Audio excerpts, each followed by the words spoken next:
श्री सुधा सागर जी महाराज की, समस्त मुनि संघ की। कोई भी महान आत्मा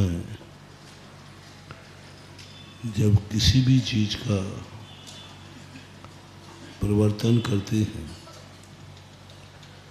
सबसे पहले तो स्वयं का ध्यान रखते हैं, उन्हें क्या करना है। जब वो अपने निर्णय कर चुकते हैं कि मुझे यही ही करना है और यही ही सत्य है। कल प्रवचन में हमने कहा था, उसको उपदेश देने का अधिकार नहीं है जो स्वयं अभी निर्णय नहीं कर पा रहा है। उसकी वाणी में दृढ़ता नहीं आएगी और वो एक ऐसे उभय और संदेहात्मक शब्द बोलेगा जिनसे जनता दिग्भ्रांत हो जाएगी। वक्ता का उसी विषय पर बोलना चाहिए जिस विषय पर उसका ध्यान दृढ़ हो गया, यही अंतिम सत्य है और यही अंतिम सत्य है। ऐसा जो अंदर निर्णय कर चुका है, उसके शब्दों में वो जोश आएगा, वो दृढ़ता आएगा, वो चुनौती देगा और वो हर चीज के लिए निपटने को तैयार होगा। उसे कितने भी वितर्क आ जाए, उसको कभी मिथ्या दृष्टि नहीं बना सकते। जैसे कल मैंने कहा था, मुझे कोई चंद्रमा पर भी जाके उठा के ले जाए और वहाँ कहे, देख लो बाबा जी अपनी आँखों से, यहाँ पत्थर वगैरह हैं कि नहीं, मिट्टी है कि नहीं, और अभी तक आपके शास्त्र कहते आए कि देवताओं का घर है, तब भी मैं यही कहूँगा, मेरी आँखें झूठी हो सकती हैं, जिनवाणी झूठी नहीं हो सकती।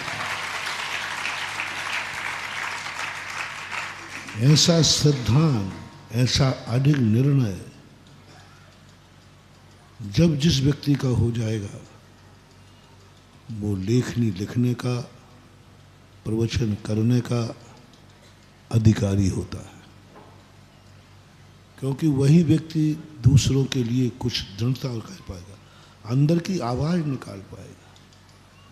रेफरेंस तो संदर्भ में दिए जाते हैं, पहले तो तुम्हारा निर्णय बताओ सत्य क्या है, तब सामने वाला कहे कि मुझे आपकी बात पर विश्वास नहीं हो रहा है, तो फिर कहेगा कि जो मैं कह रहा हूँ यही कुंदकुंद स्वामी ने कहा। कुंदकुंद स्वामी ने जो कहा वह मैं नहीं कह रहा हूँ,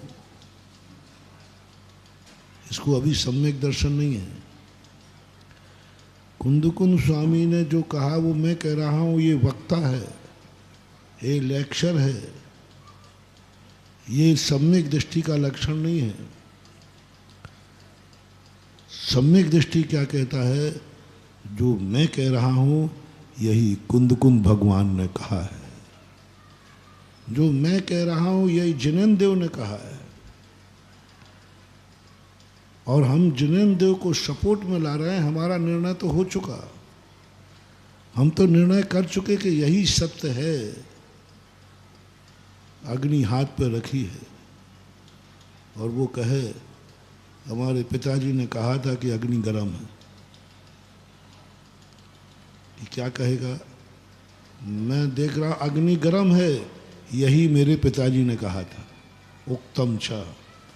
आपने देखा होगा जो आचार्य अपना ग्रंथ लिखते हैं, उसके बाद यदि किसी में उनको विकल्प होता है कि सामने वाला मेरी बात पर विश्वास नहीं करेगा, तो उक्तम च कहते, ऐसा ही फलाने आचार्य ने कहा है। ये सम्यक दृष्टा का लक्षण है। वो है ना, वो निर्णय कर चुका है, वो दृढ़ हो चुका है। अब हमें और आपको स्वयं को विश्वास दिलाने के लिए वो संदर्भ लाता है, संदर्भ लाता है। इसलिए उपदेश के दो रूप बनना चाहिए। एक तो जो वाणी जिनेंद्र भगवान ने कहा है उसको बांच दिया, कोई भी बांच देगा, कोई भी बांच देगा कि भगवान ने ऐसा कहा है। अन्न मिथ्या दृष्टि अन्न मतावलंबी भी यदि अष्टपाहुड़ को कहेगा तो वो यही कहेगा अष्टपाहुड़ में ऐसा, जैन दर्शन में ऐसा लिखा है। इतने कहने मात्र से हम उसको श्रद्धालु मान लें? नहीं कहते, वो तो बांचेगा जो लिखा है। श्रद्धालु है, ऐसा ही तत्व है जैसे कुंद कुंद भगवान ने कहा है।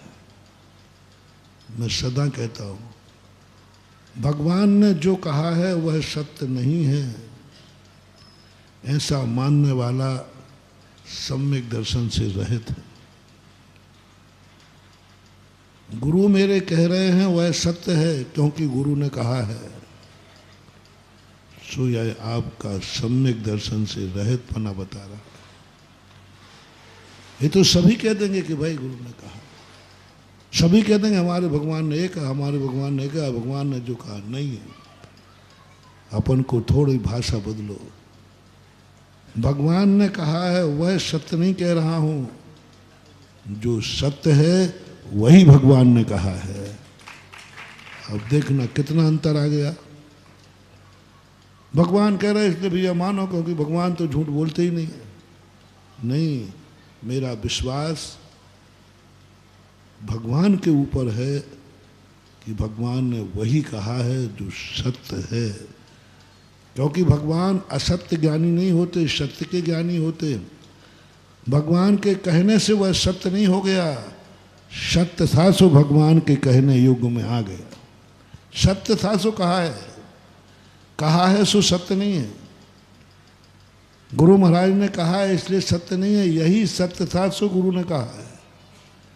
तो ऐसा जब हमारे कुंद कुंद स्वामी आदि की जो भावनाएं होती हैं, आपने देखा वो स्वयं अपनी भावना व्यक्त करते हैं और बाद में कहते ऐसा जिनेंद्र देव ने, जिनेंद्र कथिता, जिनेंद्र भगवान ने कहा। अष्टपाहुड़ की जो गात पूज्यवर कुंद कुंद स्वामी की भाषा है, हर भाषा में पहले वो स्वयं की अभिव्यक्ति करते हैं।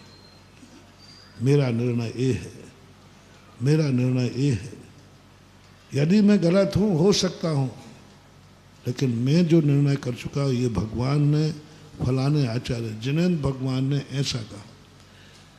जिनेंद्र भगवान का रेफरेंस जब ही लाते हैं कुंद कुंद भगवान, जब उनको ये लगता है कि मेरी बात पर लोग विश्वास नहीं करेंगे, कोई खड़े होकर पूछेगा आपने ऐसा कहा, आपके पास प्रमाण क्या है? कैसे मानो कि आप सही बोल रहे हैं? कैसे मानो कि आप नहीं चूक रहे, आप छद्मस्त हो? तो हम क्या जवाब देंगे? जैसे कल कहा था ना, यदि मैं कहूँ मैंने जो कहा वह सही है, कोई प्रश्न कर सकता है क्या प्रमाण है कि आपने सही बोला है? नहीं, मैं अपने आप में मान रहा हूँ कि मैं सही बोल रहा हूँ। तो विद्यार्थी, हर विद्यार्थी अपनी कॉपी में सही मान के लिखता है कि गलत मान के? फिर गलत क्यों हो जाता है? हर विद्यार्थी सही मान के लिख रहा है, फिर भी गलत क्यों हो जाता है? ये जब प्रश्न कोई करेगा तो हम क्या जवाब देंगे? आप कह रहे हो कि मैंने सही कहा है, मैं सही बोल रहा हूं, सामने वाला कहता है तो हर विद्यार्थी कहता है, हर मतावलंबी कहता है मैं सही हूं। दूसरा प्रश्न कोई उठा सकता है, आप सर्वज्ञ हैं कि छद्मस्त हैं? छद्मस्त है तो छद्मस्त से भूल हो सकती है कि नहीं? हो सकती है। तो फिर आपसे भूल हो गई हो तो?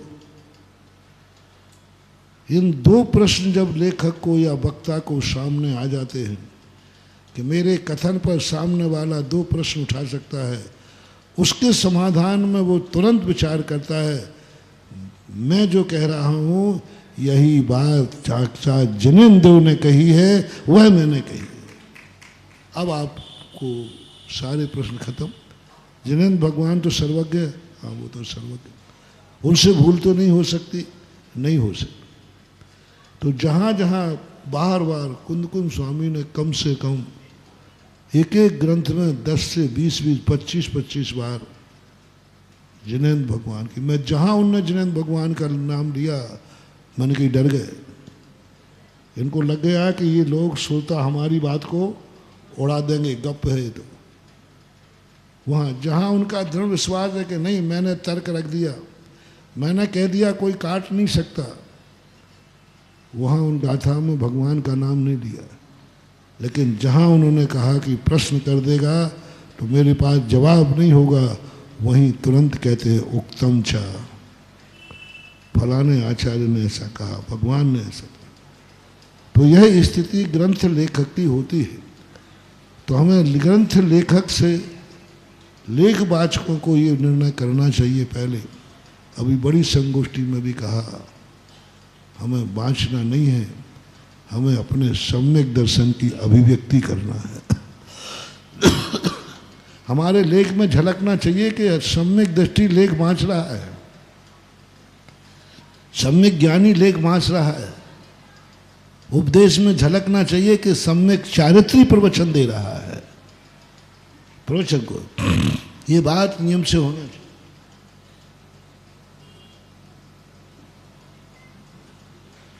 उसके कर्ता में, उसके करण में, उसकी क्रिया में, उसके शब्दों में नियम से ऐसा आएगा कि ये बात मात्र वही बोल सकता है जिसके जीवन में स्वयं चारित्र उतरा है। आप लोग कहते हो ना, कई बार कहते हो कि ये बात और कोई बोल ही नहीं सकता, किसी की हिम्मत नहीं हो सकती। इतने दावे के साथ कोई बोल रहा है तो नियम से उसके पास स्वयं की अनुभूति। ऐसे ही सम्यक ज्ञानी, सम्यक ज्ञानी एक वाचक होता है, सामान होता है, ज्ञानी होता है, सम्यक ज्ञानी नहीं। रावण ज्ञानी था, सम्यक ज्ञानी नहीं। बड़े बड़े वक्ता लेक्चरर ज्ञानी होते हैं, सम्यक ज्ञानी नहीं। सम्यक ज्ञानी जो होता है उसकी भाषा में, उसकी टोन में निर्णयात्मक आदेश निकलेगा, वस्तु तत्व ऐसा ही है।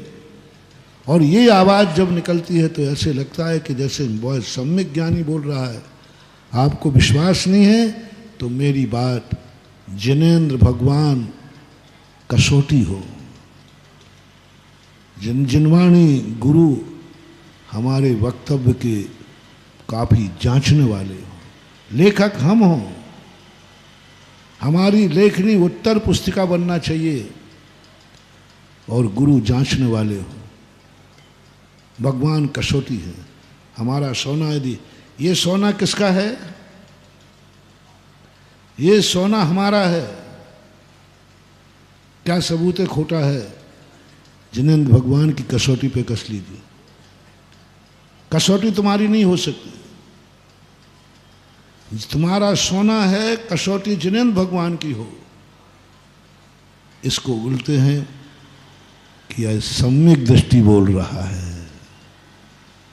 सम्यक दृष्टि, सम्यक ज्ञानी, सम्यक चारित्री स्वयं सोना बन जाता है और सच्चे देव शायद गुरु को कसौटी बना लेता है। ये दोनों में अंतर हो जाता है। तो हमारे लिए लेख वाचकों को, जैसे अपन कुंद कुंद भगवान, उनकी वाणी में झलक रहा है कि उत्तम चारित्री थे। अष्टपाहुड़ पढ़ने के बाद ऐसा लगता है कितना निर्मल रहा होगा पूज्य गुरुदेव कुंद कुंद भगवान का चारित्र। क्योंकि शीतलाचारी इस बात को नहीं बोल सकता, इस बुलंदी पर नहीं बोल सकता, उसके अंदर इतना साहस नहीं आ सकता। अष्टपाहुड़ ग्रंथ को ऐसी ऐसी स्थिति कर दी, उससे लगता है इतनी दृढ़ता। बोलते समय, वक्ता को बोलते समय ये लेना चाहिए कहीं ऐसा ना हो कि मैं प्रवचन दे रहा हूँ और सामने लोग हंस रहे होंगे, देखो वो उनको अब रास्ता बता रहे हैं, और स्वयं उसके अंदर ही भाव होना चाहिए, हाँ मैं निर्णय कर चुका हूँ। तो सभी विद्वानों से मेरा कहना है कि लेख हमें वाचक बन के नहीं, सम्यक दृष्टि, सम्यक ज्ञानी बन के बाँचना है। और अपने लेख में कुछ निर्णय की भाषा होना चाहिए, अपने लेख में कुछ उपलब्धि की भाषा होना चाहिए, अपने लेख में अपनी आत्मा की आवाज होना चाहिए, और आवाज में संदर्भ होना चाहिए भगवान का। उस कॉपी को जांचने का अधिकार होना चाहिए गुरु को, उसकी कसौटी होना चाहिए जिनेंद्र अथवा जिनवाणी। यदि उनकी कसौटी में हम खोरे निकल गए तो हम खोटे तो हो जाएंगे, लेकिन मिथ्या दृष्टि नहीं होगी। हमारा कथन खोटा हो जाएगा, लेकिन हम मिथ्या दृष्टि की खोटी में नहीं आएंगे, क्योंकि हमने लिखा तो है, लेकिन कसने का अधिकार हमने भगवान को दिया है। ऐसे अष्टपहड़ में जो ध्यान की चर्चा आई थी, ध्यान वस्तुतः बहुत अच्छी बात, एक शब्द खुला आज के लोगों के लिए कि जो ये मानते हैं कि वर्तमान काल में, पंचम काल में ध्यान नहीं है, ध्यान तप में आता है, तप चारित्र में आते हैं। ध्यान कहाँ आता है? तप में, और तप चारित्र में आते हैं। और चारित्र जो है हमारे यहाँ भावलिंगी संत को ही तप होते हैं। अभ्यंतर तप और बाह्य तप। ध्यान बाह्य तप है कि अभ्यंतर तप? अभ्यंतर तप। काय क्लेश बाह्य में गया, अनशन, अमूत्रीय, व्रत परिशंका, रस परित्याग, काय क्लेश, ये तो बाह्य में चले गए। लेकिन अभ्यंतर देखना कितना बड़ा रहस्य है, कितना बड़ा जवाब मिल गया सारे जगत के लिए। और एकांत मतावलंबी कंजाई श्लोक सुनो रे भाइयों। मैं भाई इसलिए कह रहा हूं कि कैसे भी हो तो आखिर भाई। अरे कैसा भी हो, मारी चाहे तो आदिनाथ का पोता ही, उसको कौन हटा सकता है? वंश में जब नाम लिखोगे तो पोते की बंदियत को कोई मिटा नहीं। कहलाएगा तो भारत का बेटा, कहलाएगा बाहुबली का भतीजा, कहलाएगा ऋषभदेव का पोता। इसलिए भले तुम कैसे ही हो, लेकिन तुम मेरे सादरमी भाई भी हो। भटक रहे हो, कितनी बड़ी बात। ध्यान शब्द अभ्यंतर तपों में आता है, और अभ्यंतर तप नियम से भावलिंगी को ही होते हैं। नियम है मूलाचार, बिना भावलिंगी के अभ्यंतर तप हो ही नहीं सकते। और ध्यान अभ्यंतर तपों में है, और भावलिंग बिना चारित्र के संभव नहीं है। और उन्होंने कुंद कुंद स्वामी ने कितनी बड़ी बात कह दी। जो आज के मानते हैं कि पंचम काल में ध्यान नहीं है, तप नहीं है, चारित्र नहीं है, भावलिंगी नहीं है, वे अभव्य हैं, अभव्य सम नहीं। बहुत महान विश्ले बाबू, मैंने पूछा कि भाई गाथा तो बताना, थोड़ा नंबर याद तो था, लेकिन कहीं कहीं शम शब्द नहीं डाल दिया हो। उन्होंने कहा अभव्य ही हैं। जो ये कहते हैं कि पंचम काल में भावलिंगी मुनिराज नहीं है, पंचम काल में मुनिव्रत नहीं है, उनके लिए कुंद कुंद भगवान, जिन कुंद कुंद को तुम प्रमाण मानते हो, कुंद कुंद को ही सब कुछ मानते हो, उनकी कथन की वाणी को सर्वज्ञ की वाणी है, इस पर मैं आपके साथ सहमत हूं। आप भी मानते हैं कि कुंद कुंद की वाणी यानी सर्वज्ञ की वाणी है, इस बात पर मैं भी सहमत हूं। कुंद कुंद की वाणी सो सर्वज्ञ की वाणी है। अपन दोनों एक को माने। यही बात मैंने जयपुर में 96 में कही थी। भीलवाड़ा में भी एक मुमुक्षु बंधु आते थे, उनसे कही थी मैंने कि अपन उन आचार्यों को ले लो जिसमें दोनों की श्रद्धा हो, मत लो जिसमें आपकी श्रद्धा नहीं। मैं उन आचार्यों को नहीं लूंगा। आप उन आचार्यों को ले लेते हैं जिसमें तुम्हारी हमारी दोनों की श्रद्धा है। कुंद कुंद भगवान पे है, चलो कुंद कुंद भगवान से अपन निर्णय कराते हैं कि पंचम काल में भावलिंगी मुनि है कि नहीं। पहले तो कुंद कुंद को ही निपटाते हैं। वो कौन से काल में थे? पंचम काल में थे। तो पंचम काल में तो भावलिंगी होते नहीं। भद्रबाहु स्वामी थे, तो उनका जवाब तो महाराज वो प्रारंभ में थे। चलो मैंने कुंद कुंद स्वामी ने ये नहीं कहा प्रारंभ, पंचम काल में भी आज भी रत्नत्रय की शुद्धि है। भरे दुष्सम काले, भरत काल, भरत क्षेत्र में दुष्सम काल में आज भी भावलिंग है। ये प्रमाण तो आप मानोगे। और ये प्रमाण के लिए यदि आप नहीं मानते हैं तो हमने तो उनको यही कहा था कि तुम कुंद कुंद के विरोधी हो। तुम कुंद कुंद को नहीं मानते हो तो मिथ्या दृष्टि हो। लेकिन मेरा शब्द बहुत छोटा था। कुंद कुंद भगवान तो कहते हैं जो ऐसा मानता है कि पंचम काल में मुनि नहीं है, मुनियों की स्थिति नहीं मानता है, वो अभव्य सम नहीं अभव्य ही है। इस बात का प्रचार होना चाहिए, इस बात को अपने प्रवचनों में लाना चाहिए। सभी स्नातकों से कहना है कि अष्टपावड़ की ये गाथाएं अपने प्रवचनों का विषय बनाओ।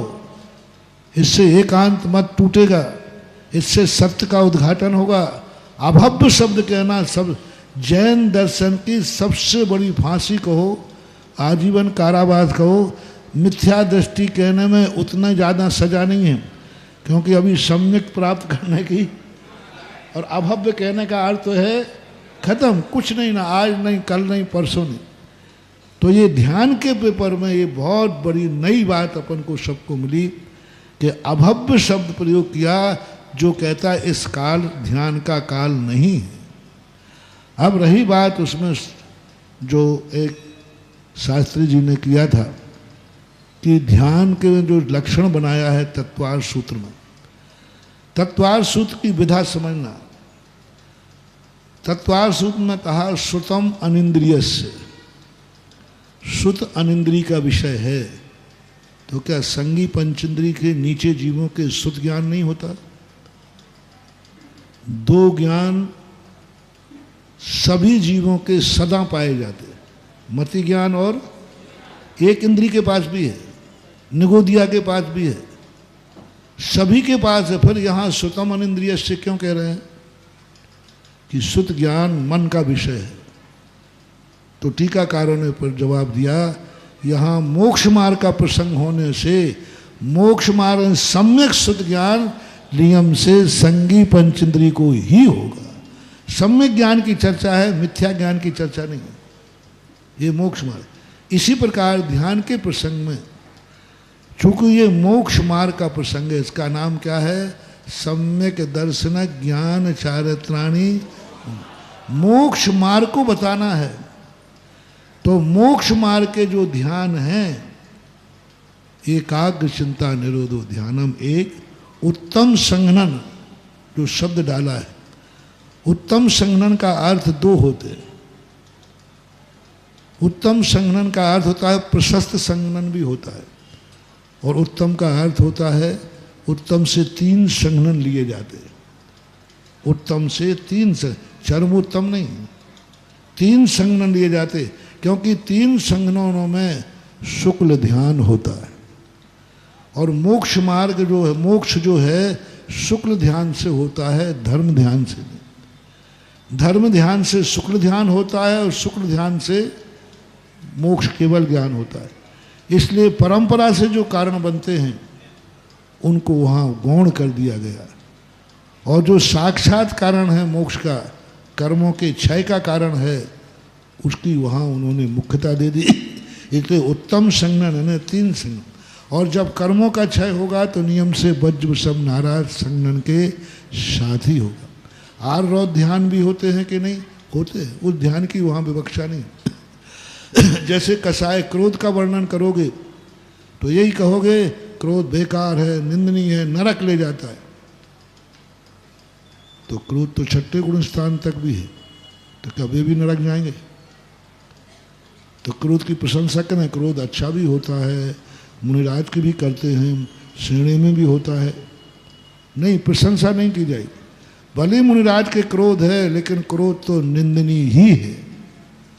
ऐसा ही वहाँ पर कर दिया कि आर रौद ध्यान है, पर ये मोक्ष मार्ग का प्रसंग होकर उनको हम ध्यान ही नहीं मानते, ध्यान की कोटि में नहीं रखते। जब व्यवहार का कथन करेंगे, कर्म सिद्धांत का कथन करेंगे, तो वहाँ पर हम भेद करेंगे, आर ध्यान इतना है, रौद ध्यान इतना है, ऐसा समझना चाहिए। और ध्यान के संबंध में जो है, जो एकाग्रता बनती है, शिवभूति के संबंध में ज्ञान और ध्यान की पर्याय, एक प्रश्न था। ज्ञान की ही पर्याय है ध्यान। अब ज्ञान की पर्याय जब ध्यान है तो उसे तो चारित्र में ले लिया। जब ध्यान होता है तब वो चारित्र है, लेकिन ध्यान में एकाग्र कौन होता है? जैसे बहुत अच्छा प्रसंग है, ज्ञान और ध्यान का जो प्रसंग है, कैसे ज्ञान माने? जानता कौन है? ज्ञान। और ज्ञाता कौन है? क्यों?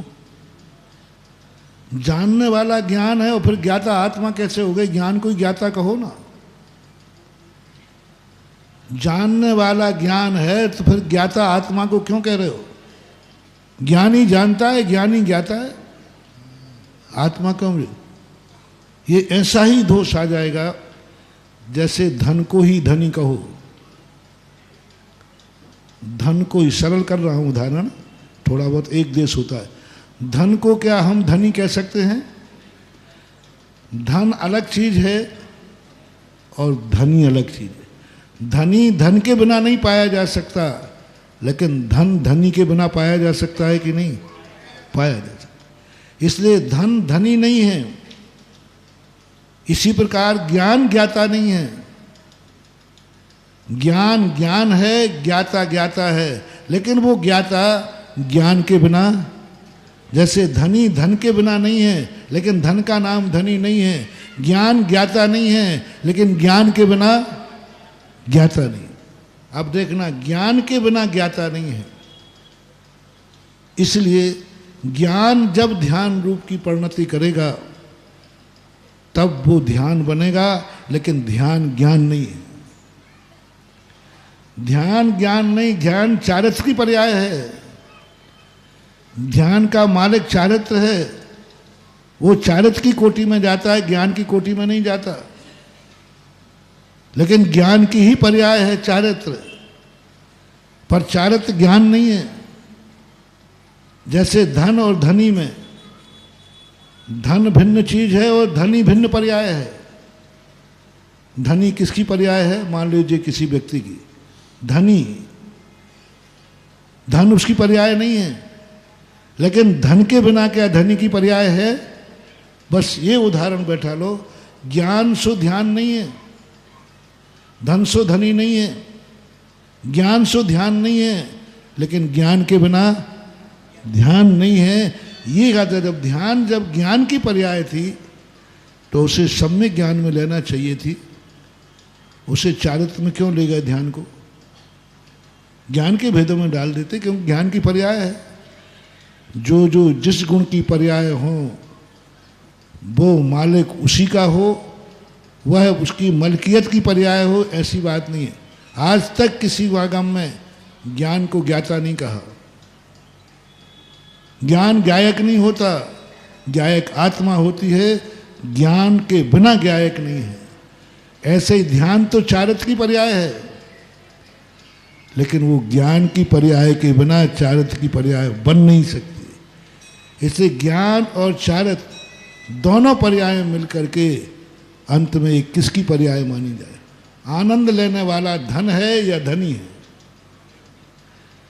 तो ज्ञान आनंद ले रहा है कि ध्यान आनंद ले रहा है? कर्मों का क्षय ज्ञान से हो रहा है कि ध्यान से हो रहा है? कर्मों का क्षय ज्ञान से हो रहा है कि ध्यान से हो रहा है? ध्यान से हो रहा है, और ज्ञान के बिना ध्यान है नहीं। लेकिन ज्ञान से कभी कर्मों का क्षय नहीं होता, ज्ञानी के होता है। छेड़ालाकार ने ज्ञान से क्षय नहीं बताया कर्मों का, ज्ञानी के छिन्माई, ज्ञानी के छिन्माई ध्यान होता है। जो ज्ञानी शब्द आया है यह जब ध्यान रूप परिणत हो जाता है। इस प्रकार से ज्ञान की पर्याय ध्यान नहीं है, लेकिन ज्ञान की पर्याय के बिना ध्यान की पर्याय नहीं है। ऐसी व्याख्या बैठालना चाहिए। अष्टपावड़ में भी कुंद कुंद स्वामी ने यही बात कही कि ज्ञान की चर्चा करते करते जब ज्ञान हे उपादेय करता है, जब ज्ञान हे उपादेय को व्रत समिति के माध्यम से उनका परिहार करता है, तो वही ज्ञान ध्यान की रूप वर्णित हो जाता है और वही चारित्र की पर्याय बन जाता है। तो इस प्रकार का जो प्रश्न का जवाब था, बहुत अच्छा जवाब उन्हीं गाथाओं से, उनके पहले ही 2-3 गाथाएं आई हैं, उन 3 गाथाओं में ज्ञान की चर्चा की है और ज्ञान की चर्चा करने के बाद उन्होंने ध्यान की चर्चा कर दी और ज्ञान को ही ध्यान में ले गए वो। लेकिन जब ज्ञान को ध्यान में ले गए, अब ध्यान की जब किस कैटेगरी में रखूं, तो उन्होंने कहा चारित्र की कैटेगरी में रखो। तो इस प्रकार की ये आध्यात्मिक गुत्थियाँ कहलाती हैं। अध्यात्म मिली जुली सरकार है, अध्यात्म पानक है। सिद्धांत ग्रंथ में कुछ मिलाते नहीं हैं, सब अलग अलग है। पूज्यवर अमृतचंद स्वामी कहते हैं अध्यात्म एक पानक बद। अध्यात्म ना तो इलायची है, ना पानी है और ना शक्कर है, ये कुछ भी नहीं है। तीनों मिलकर के एक जो नई दशा प्रकट होती है उसको बोलते हैं अध्यात्म। जहाँ सम्यक दर्शन, ज्ञान, चारित्र तीनों मिलकर के अभेद रूप में जो आनंद आता है उसको ध्यान बोलते हैं। इसी को शुद्धोपयोग बोलते हैं, इसी को निर्विकल्प समाधि बोलते हैं। सब मिला दो, एकदम अभेद, कोई भेद नजर नहीं आए। यदि तुम्हें उसमें इलायची का स्वाद आ रहा है, तुम व्यवहार में हो पानक का, और पानक का कोई स्वाद नहीं होता, आनंद होता है। अमृतचंद, पानक का कोई स्वाद नहीं होता, पानक में मात्र आनंद होता है। स्वाद लेने जाओगे तो या तो ठंडा लगेगा, या मीठा लगेगा, या कोई अन्य स्वाद लगेगा। इसलिए उन्होंने कहा स्वाद यदि तुम्हें किसी का आ रहा है तो व्यवहार है, मात्र आनंद की अनुभूति होती है। वो ध्यान और ज्ञान की पर्याय की बात थी।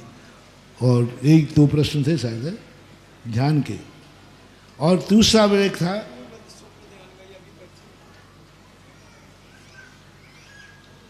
शुक्ल ध्यान, जो पूर्व कोटि शिव कोटि महाराज को है। तो वो ज्ञानी थे, ज्ञानी थे, वो भाव शुद्ध ज्ञान उनके पास था, द्रव्य शुद्ध से कोई मतलब नहीं है। और शुक्लाचार्य पूर्वदा का सब जो तत्वार सूत्रकार ने कहा, जैसे ही वह अष्टम गुण स्थान में पहुंचते हैं, अपने आप उनको द्वादशांग का क्षयोपशम हो जाता है। ज्ञान नहीं, क्षयोपशम हो जाता है, अपने आप हो जाएगा, छुता ही क्षयोपशम उनको ज्ञान। द्रव्य शुद्ध कितना हुआ उनका? अष्टप्रवचन मात्र का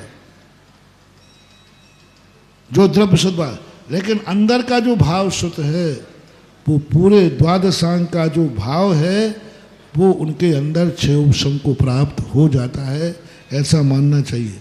हालांकि राजवार्तिकार अकलंग स्वामी ने इस सूत्र में अष्टप्रवचन मात्र का भी 12वें गुण स्थान में द्रव्य शुद्ध कहा, क्योंकि पूर्ववत जो नाम है वो भाव शुद्ध का नाम नहीं है, वो द्रव्य शुद्ध का नाम है।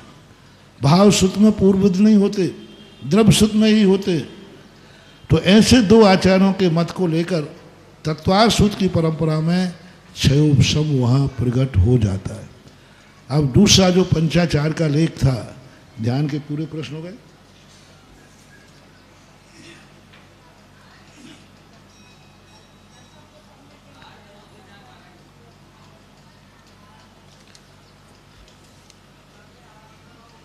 वर्तमान में ध्यान केंद्रों का जो है, ये ध्यान केंद्र नहीं है, ध्यान नहीं, ये योग है।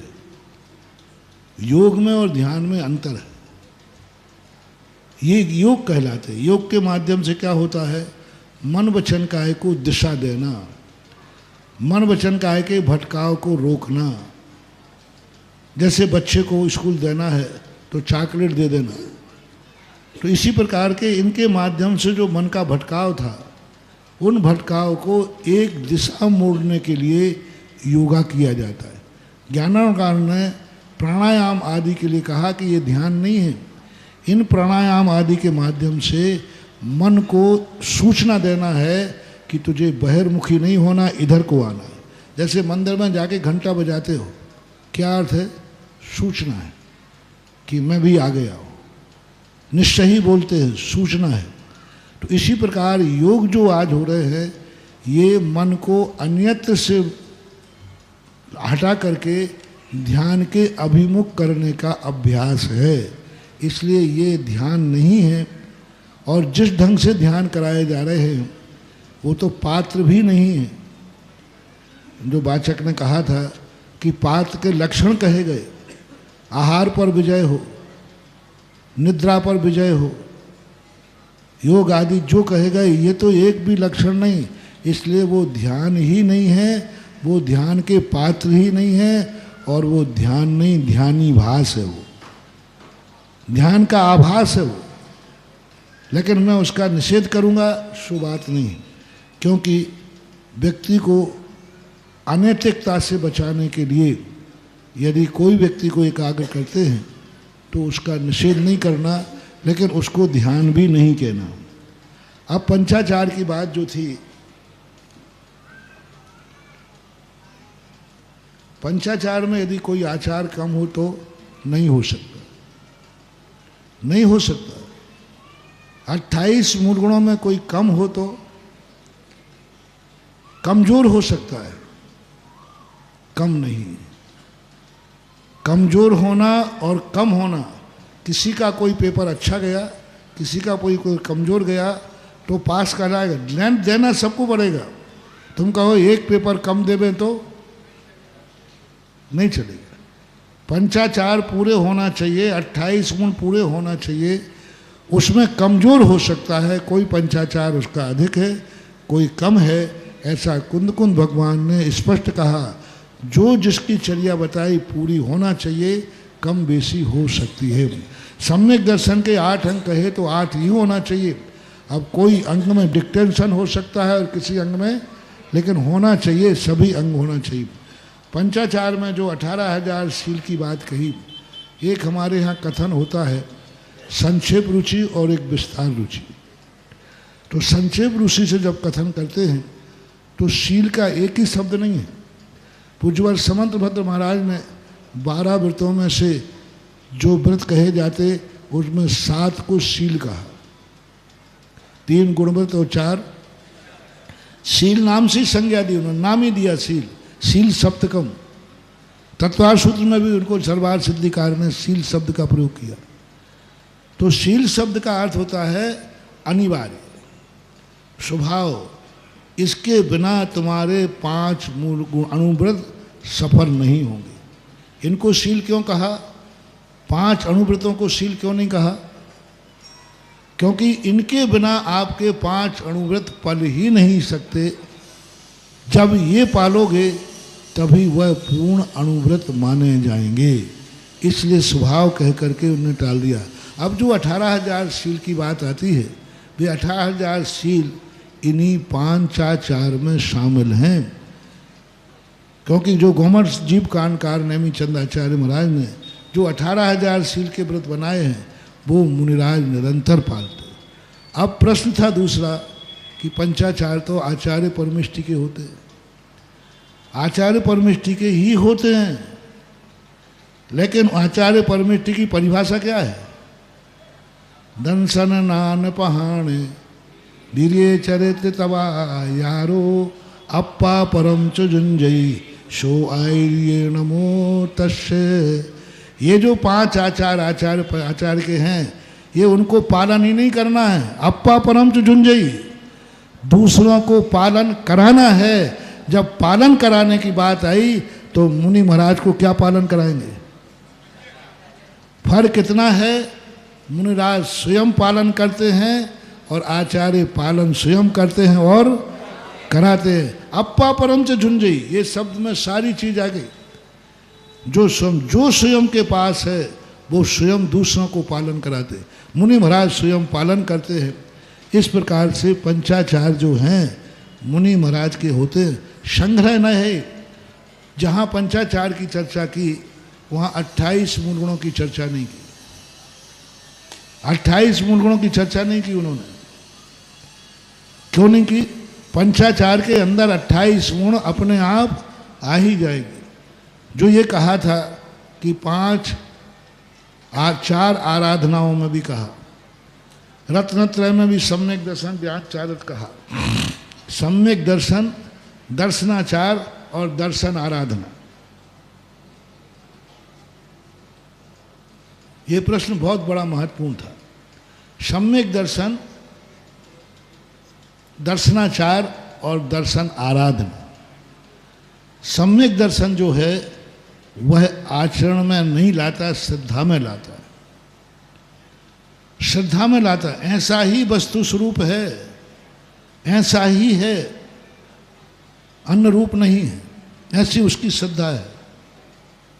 वह निकाक्षित अंक की क्रिया नहीं पालता, कहता नहीं ऐसा ही मानोगे तभी वह सम्यक दृष्टि माना जाएगा। यदि किसी अपेक्षा से कहता है कि नहीं नियम लिया और तोड़ दिया तो कोई बात नहीं, तद्रूप होना उसका श्रद्धा की अपेक्षा है। क्रिया में वो कितना होगा, जम सक कई तम की रही। यदि वो कुलाचार में है, यदि वो उच्च कुलीन है, तो उच्च कुलीन वाले का आचरण अपने आप सम्यक दर्शन का सम्यकता, लेकिन वो आचार में नहीं आएगा।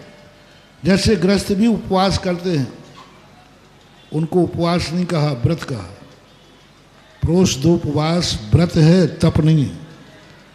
अष्टमी चौदस का प्रोष दो उपवास कहा है, लेकिन केशवंतरभद्र महाराज ने कहा ये तप नहीं है। इसका तप में और उपवास में क्या अंतर है? चारों प्रकार के आहार का त्याग करना और प्रोषद में भी तो वही है, दोनों में कोई अंतर नहीं है।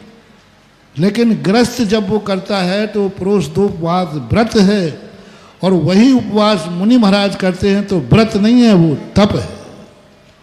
इसी प्रकार सम्यक दृष्टि आचरण करता है, सम्यक तो आचरण, तो वो सम्यक दर्शन में ही आएगा, आचरण की कोटि में नहीं आएगा। और जब वही मुनिराज उस सम्यक दर्शन का आचरण करते हैं, वही उपवास करते, वही तप करते हैं, तो वो कहलाता है दर्शनाचार। और दर्शन आराधना क्या कहलाती है? फल रूप। ये चार आराधनाएं जो भगवती आराधना की आपने कही, वहाँ किस समय कही? समाधि के समय। वो चार आराधना, दर्शन की आराधना, उस दर्शन में जो हमने किया है उसकी फल की प्राप्ति। पहले सम्यक दर्शन आता है, फिर दर्शनाचार आता है, बाद में दर्शन आराधना आती है। आराधना में वह व्यक्ति अपने आप को तद्रूप करके फल की प्राप्ति में चला जाता है, ज्ञान की फल की प्राप्ति में चला जाता है, चारित्र की फल की प्राप्ति में चला जाता है। इसलिए आराधनाएं चार होती हैं, पांच नहीं। आचार पांच होते हैं, दर्शनाचार, ज्ञानाचार, चारित्राचार, तपाचार और आराधनाएं। कौन सी आराधना छूट गई? वीर्याचार। वीर्याचार क्यों छूटा? क्योंकि वीर्याचार की आराधना नहीं होती। वीर्य तो साधन है, साध नहीं है। वीर्य तो साधन है, शक्ति साधन है। शक्ति की आराधना नहीं होती, लेकिन शक्ति अनुसार आचरण होता है कि नहीं? यथाशक्ति। तो जब आचार की बात आई तो शक्ति के अनुसार आचरण करना, अपने शक्ति को छुपाना नहीं। यदि शक्ति नहीं होगी तो ना दर्शनाचार बनेगा, ना ज्ञानाचार बनेगा, ना चारित्राचार बनेगा, ना तपाचार बनेगा। इसलिए वीर्याचार होना जरूरी है, लेकिन वीर्याचार हमारा लक्ष्य नहीं है, साध्य नहीं है। वीर्याचार, शक्ति प्राप्त करना हमारा लक्ष्य नहीं है। हमें चारित्र यानी आनंद लेना, हमें सम्यक ज्ञान प्राप्त करना, पूर्ण ज्ञान प्राप्त करना है, पूर्ण चारित्र प्राप्त करना है। पूर्ण शक्ति आराधना नहीं है मेरा, प्राप्त होगी वो बात अलग है। इसलिए आराधना में से वीर्याचार को निकाल दिया और पांच आचार, पांच समय। इस प्रकार से आपका एक संक्षिप्त दो लेखों का तीसरा लेख जो था 363 मद, 363 मद के लेख में सबसे बड़ी बात उनकी प्रारंभ की जो भूमिका है वह संशोधन के योग्य है। 6वीं शताब्दी में जो आपने कहा कि 6वीं शताब्दी एक महत्वपूर्ण रही है, उस समय इन मतों का उनके नाम आपने दिए, तो नाप ना दे करके वहाँ नाम में थोड़ी भाषा में स्खलन है कि इनके मत का जोर था उस समय, उनका जोर नहीं। नहीं तो मक्खली, गौशालक, गौतम बुद्ध, ये तो सब महावीर स्वामी के समय हुए। मक्खी गौशालक भी उसी समय का है, अजित केसी भी उसी समय के, ये सब उसी समय के हैं। इसलिए इनके मत का जो जोर था, लेकिन यह कहने के पहले भी आपको सोचना पड़ेगा, पूज्यवर समंतभद्र महाराज के समय भी यह जोर था। समंतभद्र महाराज के समय सामने थे सब, इसलिए ऐसा नहीं कह सकते कि 6ठी शताब्दी में इन मतों की स्थिति बनी। 2री शताब्दी में भी इनका जोर था। और समंतभद्र की सबको मालूम है वाद विवाद कितने जोरों से वाद विवाद हुए, और समंतभद्र महाराज ने किस डंके की चोट पर इन मतों का खंडन किया। अतः वहाँ को जो पैराग्राफ आपने भूमिका बनाया है यह विचारणीय है। विवाद तो उस समय भी हुए जब महावीर स्वामी थे। महावीर स्वामी और बौद्धों में विवाद नहीं हुआ, लेकिन उस समय उनके अनुयायियों में संवाद हुए, हमवादियों में गोष्ठी हुई है। महावीर स्वामी बौद्ध में नहीं हुआ, लेकिन उनके अनुयायी और महावीर स्वामी के अनुयायियों के बीच में संवाद हुए हैं। कामता प्रसाद जी ने दिगंबरत मुनि में यह बात का उल्लेख किया है कि एक बार उन्होंने रास्ते में दोनों भिक्षु मिल गए, जैन दर्शन उनके, दोनों में काफ़ी विवाद हुआ और दोनों में संवाद हुआ।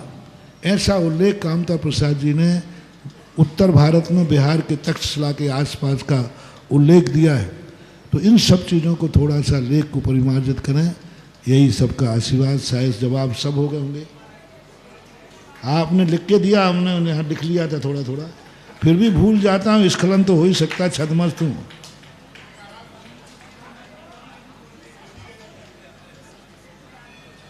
पंचाचार के बिना मोक्ष नहीं हो सकता, बधाई दिया कि पंचाचार 28 उनका संक्षेप कथन है। शायद सब हो गए हैं। महावीर भगवान की जय।